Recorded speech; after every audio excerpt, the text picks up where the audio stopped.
Hello everyone, good morning. কেমন আছো তোমরা সবাই? আশা করছি তোমরা সবাই ভালো আছো, আর আমরাও বেশ ভালো আছি।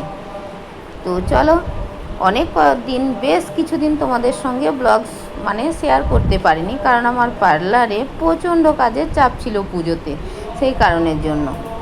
তো আজকে হচ্ছে মহা অষ্টমী। তো মহা অষ্টমীর শুভেচ্ছা জানাই আমার সকল ইউটিউব ফ্যামিলিকে। বড়োদেরকে প্রণাম আর ছোটোদেরকে বুক ভরা ভালোবাসা জানিয়ে আজকের ব্লগটা শুরু করলাম বন্ধুরা। তো কেউ স্কিপ করো না, পুরো ব্লগটা দেখো, আশা করছি তোমাদের ভালো লাগলো। আর হ্যাঁ বন্ধুরা, পুজো তোমাদের কেমন কাটছে? খুব এনজয় করো, আর অতিরিক্ত গরম, সাবধানে বাইরে বেরোবে। তো চলো, এই যে মা মেয়েতে অষ্টমী পুজোর বাটা দিতে যাব, অঞ্জলি দিতে যাব আর কি। বাটাটা আগেই দিয়ে এসেছিলাম, ফল মিষ্টি, আর এখন মা মেয়েতে অঞ্জলিটা দিতে যাচ্ছি। তো যাই হোক বন্ধুরা, এই যে দেখো আমার বাড়ির পাশেই মন্দির, আর এখন যে আমি ভয়েস ওভার দিচ্ছি এখনও কিন্তু শোনা যাচ্ছে, ঠাকুরমশাই পুজো করছে আর কি। তো বাড়ির পাশে মন্দির হলে যা হয়। তো এই যে দেখো মন্দিরে চলে এসেছি, কত ভিড়, ওরে বাপরে! গিয়ে দেখছি 2-3 বার হয়ে গেছে। তো তখন আমরা গেলাম, আর আমরা কিন্তু এখন দিচ্ছি না বন্ধুরা, কারণ মেয়ে আমি দুজনেই অঞ্জলি দেবো। সেই কারণে ক্যামেরাটা কি করে করব, অঞ্জলি দিলে তো হাত জোড় করতে হবে ফুল নিয়ে। তো সেই কারণে আগে এটা করে নেওয়া হয়েছে, আর আমরা তখন দাঁড়িয়েছিলাম, তখন হয়নি। আর এই যে দেখো মা দুর্গার মুখটা দেখে একদম মনটা ভরে যাচ্ছে। কত লোক মন্দিরে, একেবারে সত্যি। আর এই যে দেখো আমি ভাবছিলাম, আর রাস্তার উপরে দাঁড়িয়েছিলাম বন্ধুরা, মন্দিরের ভিতরে তো ঢোকা যাচ্ছে না, তো সেই কারণেই। তো যাই হোক বন্ধুরা, অঞ্জলি টঞ্জলি দিলাম, অঞ্জলি টঞ্জলি দিয়ে আবার চলে এসেছি বাড়িতে। বাড়ি এসে আমার মেয়ে এই যে দেখো রান্নার ব্যবস্থা করছে। মেয়ে করছিল, কিন্তু আমি করিনি বন্ধুরা। এখানে মটর ভেজানো ছিল, মটর সিটি দিয়ে নিয়েছে, আর এই যে ছোট্ট ছোট্ট করে পনির কেটেছে। বললো মা পনির দিয়ে মটর দিয়ে তরকারি করব। তো ঠিক আছে, আমার যা ভালো লাগে সেটা করো, খাবো তো মা আর মেয়েতে।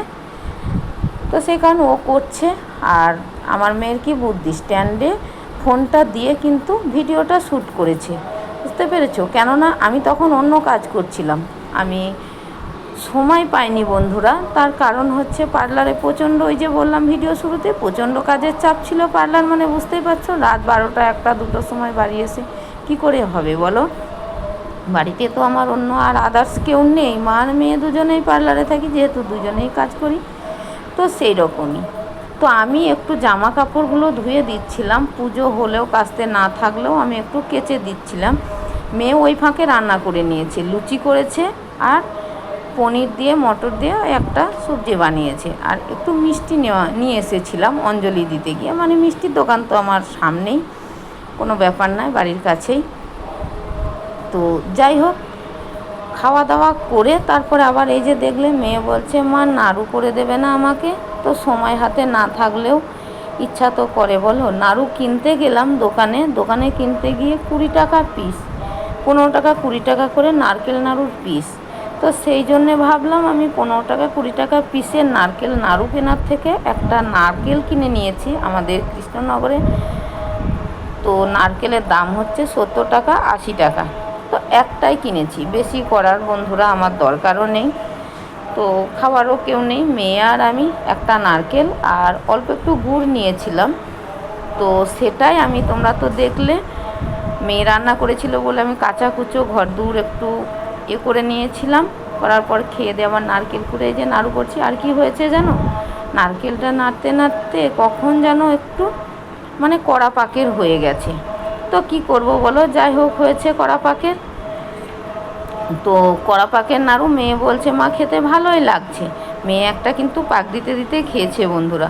তো নারকেল নাড়ুটা করলাম, করে তারপর আবার হাত মুখ ধুয়ে রেডি হয়ে মা মেয়েতে এই যে দেখো চলে এসেছি ঠাকুর দেখতে। মেয়ে বারবার বলছে মা আমাকে ঠাকুর দেখতে নিয়ে যাবে না, নিয়ে যাবে না। তো যাই হোক, ঠাকুর দেখতে চলে এসেছি। আর এই যে দেখো, এইটা হয়েছে ওই যে বেনারসের সেই আরতি হয় সেই জায়গাটা, বেনারসের মন্দির। তো আরতি হচ্ছে এখানে, ঘাট মতো করেছে। তো এত ভিড়, ওরে বাপরে বন্ধুরা কি বলবো, কোনো রকম কোনো ব্যবস্থাই নেই যে ক্যামেরা ধরবো। আর দাঁড়াতেই দিচ্ছে না, চলতে চলতে যা হচ্ছে। আর এই ক্যামেরাগুলো কিন্তু আমার মেয়েই করেছে, যেহেতু আমি মেয়ের পিছনে ছিলাম, মেয়ে সামনে ছিল। আমি মেয়েকে বললাম আমি পিছনে থাকছি, তুই সামনে দিয়ে যেতে যেতে কর।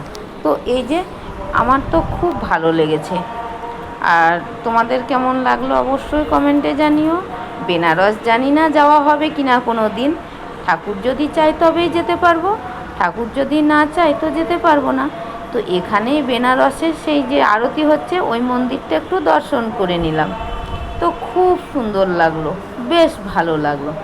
আর এই যে দেখো ফাইনালি এসে পৌঁছিয়েছি মন্দিরের ভিতরে। এখানে কিন্তু একদমই দাঁড়াতে দিচ্ছে না গো। তো একদম মানে সেই চলতে চলতে যা হচ্ছে। ওই ফাঁকে মা মেয়েতে একটু গলা ধরে একটু ভিডিও করে নিয়েছি। মা মেয়েতে আমরা এভাবে না করলে হয়, আর কেউ ছিল না যে সে ক্যামেরা করে দেবে। তো সেই কারণের জন্যে মা মেয়েতে এরকম করেছিলাম। তো তারপর আর একটা মন্দিরে চলে এসেছি, মন্দির বললে ভুল হবে বন্ধুরা, প্যান্ডেলে। তো এটা হচ্ছে ওই যে দীঘার তোমার গিয়ে জগন্নাথ মন্দির হয়েছে, এটা দীঘার জগন্নাথ মন্দির করেছে। এই মন্দিরটাও বেশ ভালো হয়েছে গো, খুব সুন্দর। আর এই যে দেখো জগন্নাথ বাবাজি বসে আছে, দেখেছো কি বলে সুভদ্রা, বলরাম আর জগন্নাথ। জানি না বন্ধুরা সঠিক বলা হলো কিনা, যদি ভুল হয় ক্ষমা করে দিও, ছোট বোন হিসাবে বা দিদি হিসাবে বা নিজের সন্তান হিসাবে, ভুল মানুষ মাত্রই হয়, জানি না। তো যাই হোক, ওখান থেকে এই যে দেখো শেষমেশ পৌঁছালাম মা দুর্গার কাছে। এখানেও খুব ভালো লাগছিল। আর এই যে দীঘার জগন্নাথ মন্দির হয়েছে, এখানে একটু মেলা বসেছে গো। মেলাতে কোনো কিছু সেইভাবে কিনিনি, তো তাও একটু ঘুরলাম, একটু ঘুরে টুরে দেখে নিলাম। আর হ্যাঁ, একটা জিনিস কিনেছিলাম, সেভাবে কিছু কিনিনি বললে ভুল হবে। আমি কটা কেচার কিনেছি, যেটা আমার পার্লারের জন্য দরকার লাগবে, ভাবলাম মেলায় থেকে নিয়ে নিই। তো সেটা নিয়েছিলাম, সেটা তোমাদের সঙ্গে শেয়ার করা হয়নি। তো তারপরে মেয়ে বলল মা মোমো খাবো একটু, এটা হচ্ছে ফ্রাই মোমো। তো 1 প্লেট ফ্রাই মোমো নিয়ে মা মেয়েতে ভাগ করে খেয়ে নিলাম। 1 প্লেট ফ্রাই মোমো মা মেয়ে দুইজনের কারোরই সম্ভব না পুরোটা খাওয়া, কারণ তোমরা তো আগে দেখলে। আজকে যেহেতু মহা অষ্টমী, তো সেই জন্যে লুচি করেছিলাম, লুচি খেয়েছিলাম। তো সেই কারণে একটু মোমো খেয়ে তারপরে এই যে দেখো এখানে নিরামিষ মথুরা কেক। তো মেয়ে বলল মা মথুরা কেক একটু খাবো, তো খেতে মন হচ্ছে। তো এখান থেকে মথুরা কেক নিয়ে নিলাম, একটু 2 পিস নিয়েছিলাম। আর মথুরা কেকের বেশি দাম না গো বন্ধুরা, 10 টাকা করে পিস। আমিও প্রথমে ভাবছিলাম অনেক দাম হবে হয়তো, কিনতে গিয়ে দেখি ও বাবা এ তো 2 টাকা করে পিস, এই 10 টাকা করে পিস, সরি গো 10 টাকা পিস দুটো নিয়েছিলাম। তো মথুরা কেক খাওয়ার পরে আবার এই যে দেখো এটা হচ্ছে বৃন্দাবনের প্রেম মন্দির। এখানে বৃন্দাবনের প্রেম মন্দির আর কৃষ্ণ নাম চলছিল, সবাই নাচছিল, তো আমিও একটু নাচ করে নিলাম। তো মেয়ে বলছে মা এটা তো ক্যামেরা বন্দি না করলেই নয়। তারপরে এই যে দেখো শেষমেশ পৌঁছে গেছি নাচতে নাচতে প্যান্ডেলের ভিতরে। আর এই যে আমার মেয়ে আর আমি, আর আমার মেয়ে কিন্তু কোনো সময় যে ক্যামেরা অন করতে হবে এই কথাটা আমাকে বলে দিতে হবে এটা কিন্তু না গো বন্ধুরা, ও নিজে নিজেই কিন্তু ক্যামেরা বন্দি করেছে। কি সুন্দর দেখো। আজকের ভিডিওটা এই পর্যন্ত, দেখা হবে অন্য একটা ভিডিওতে।